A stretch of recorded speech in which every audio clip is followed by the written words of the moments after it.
برسم الشعب اللبناني مرة جديدة تحية إلكم. لما عم نحكي عن التوطين السوري بلبنان بنكون عم نحكي كمان عن تفصيل كتير خطير هو الولادات السورية على الأراضي اللبنانية. استنادا لبعض المعطيات الشخصية يلي عندي إياها مرفقة طبعا بإحصاءات انعملت حول موضوع الولادات توصلنا لنسب عالية وأرقام خطيرة جدا. للشعب اللبناني بدي أقدم 4 أمثال على 4 مناطق لبنانية. بالبقاع الغربي عندنا 89% ولادات سورية مقابل 9% فقط ولادات لبنانية.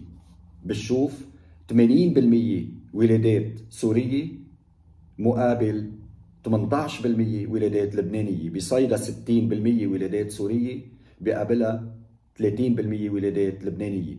ببعلبك الهرمل كل 3 ولادات عندنا ولادتين سورية ولادة لبنانية. وهيدا الموضوع طبعا ذكره سعادة المحافظ بشير خضر يلي شخصيا بوجه له 1000 تحية.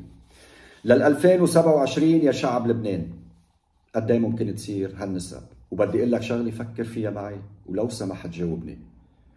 هيدي الارقام منا وليدة شهر وشهرين. هيدي النسب والارقام بلشت بال 2012.